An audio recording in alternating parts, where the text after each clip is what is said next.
Now starting with this video with origin of atmosphere. Atmosphere का कैसे origin हुआ। Okay, based on the origin of the earth, जैसे हमने अर्थ का origin पढ़ा, तो अर्थ के ओरिजिन से कुछ रेसिडुअल एटमॉस्फेयर हाइपोथेसिस आती है और एक एक्यूमुलेटेड हाइपोथेसिस आती है। तो रेसिडुअल एटमॉस्फेयर हाइपोथेसिस में क्या होता है वो हम आगे पढ़ेंगे। ये जो टू ग्रुप ऑफ हाइपोथेसिस हैं जो कि ये एक्सप्लेन करते हैं कि अर्थ का एटमॉस्फेयर कैसे बना और हाइड्रोस्फीयर कैसे बना। आइए पढ़ते हैं। The proponents of residual atmosphere hypothesis, मतलब कि अब आपको रेसिडुअल एटमॉस्फेयर हाइपोथेसिस की कहानी बताएंगे कि रेसिडुअल एटमॉस्फेयर हाइपोथेसिस में क्या है।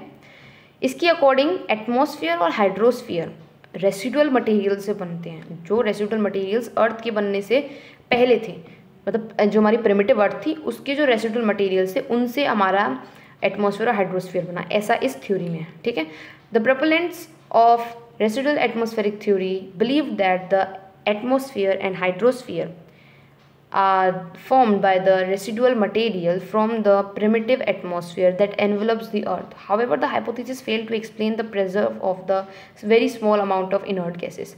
But ये जो residual atmospheric hypothesis है वो इतनी valid नहीं रही, क्योंकि ये explain नहीं कर पाई कि अगर रेसिडुअल मटेरियल से बना है तो एक बात बताइए, रेसिडुअल मटेरियल्स में इनर्ट गैसेस कहाँ से आ गई।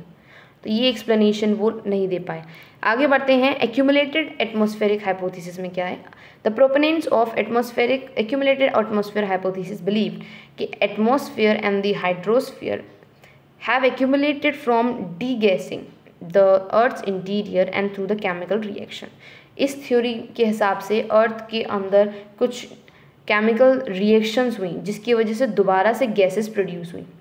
अब गैसेस प्रोड्यूस होने की वजह से वो एक्यूमुलेट हुई and then suddenly turns out to form atmosphere and the hydrosphere. ये कुछ हद तक हमारी सॉल्व होती है क्योंकि ये थोड़ा सा बताता है, क्योंकि अब ये बोल रहे हैं ना कि दोबारा से गैसेस प्रोड्यूस हुई, तो कह सकते हैं कि इनर्ट गैसेस प्रोड्यूस हुई। Now the sun's radiations has removed the gases. अब सन की जो रेडिएशन थी उन रेडिएशंस की वजह से जो गैसेस थी अर्थ के सरफेस पे वो रिमूव हो गई फ्रॉम द अर्ली अर्थ और द प्रिमिटिव अर्थ। तो प्रिमिटिव अर्थ के पास कोई भी एटमॉस्फेयर नहीं था। The earth's atmosphere was formed in its early history when it was hot and mostly molten. जो हैवियर, मतलब वो ये कह रहे हैं कि जो अर्थ का जो एटमॉस्फेयर था वो अपनी प्रीवियस हिस्ट्री में, मतलब जो प्रिमिटिव अर्थ था उसके ऊपर एटमॉस्फेयर नहीं था। We well know this. और एटमॉस्फेयर कैसे बना, जब वो गर्म होने लगी, अर्थ हमारी गर्म होने लगी, मोस्टली मोल्टन स्टेट में आने लगी। तो जो हैवियर एलिमेंट्स थे जैसे कि आयरन और निकल वो कोर के अंदर चले गए या बहुत नीचे चले गए। ठीक है, माइग्रेटेड टुवर्ड्स द सेंटर। और जो लाइटर एलिमेंट्स थे लाइक सिलिका, एल्यूमिनियम, वो सब ऊपर आ गए on the surface which forms the sial layer और सीमा लेयर। ठीक है, एंड द मोस्ट और गैसेस और the elements, lightest elements like hydrogen, helium, methane, water vapors, they also migrated above the surface. Okay, heavier तो core में पहुंच गए, थोड़े लाइटर जो थे वो सरफेस पे पहुंच गए, and the lightest one moves towards the atmosphere और we can see in the air, जिससे कि क्या बनी atmosphere. Now the water vapours, carbon dioxide, methane, ammonia, they were released from the molten mass and the volcanic eruptions. ये किस वजह से release हुए एयर में। हम जानते हैं वोल्केनिक इरप्शन से बहुत सारी गैसेस निकलती हैं, मीथेन, अमोनिया, कार्बन डाइऑक्साइड और कुछ वाटर वेपर्स भी निकलते हैं। वो वोल्केनिक इरप्शन की वजह से निकले तो एयर में पहुँचे, एयर में पहुँचने की वजह से इनिशियल एटमॉस्फेयर बना। तो अर्थ का ग्रेविटेशन पुल की वजह से वो एटमॉस्फेयर होल्ड करने में कामयाब हुआ and in this way atmosphere formed.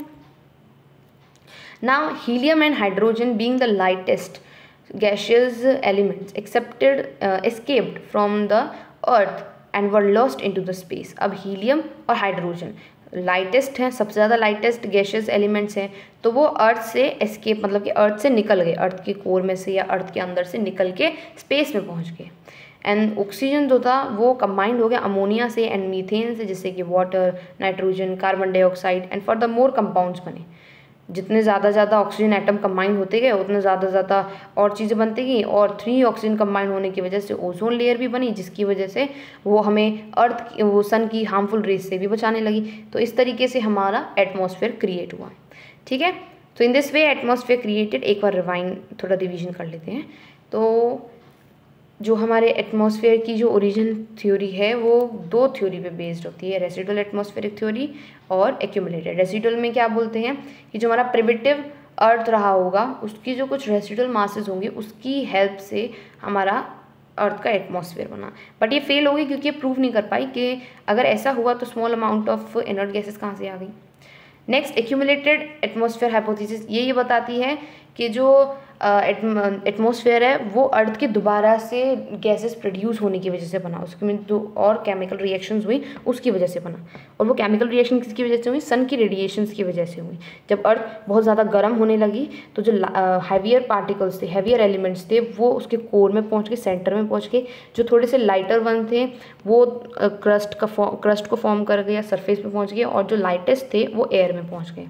ठीक है। और वोल्केनिक इरप्शंस की वजह से जो वेरियस गैसेस थी वो भी, जैसे कि methane, carbon dioxide, water vapours, वो भी हमारे एटमॉस्फेयर में पहुंच के एटमॉस्फेयर को क्रिएट किया।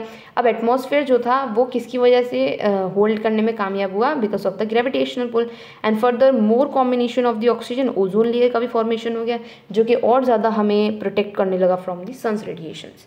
तो this is all in origin of atmosphere. I hope आपको समझ में आया होगा ये अच्छी तरीके से। तो नेक्स्ट वीडियो में हम इससे भी ज़्यादा इंपॉर्टेंट टॉपिक पढ़ेंगे, that is the type of seismic waves. So this is all for today's video. Thank you for watching this video.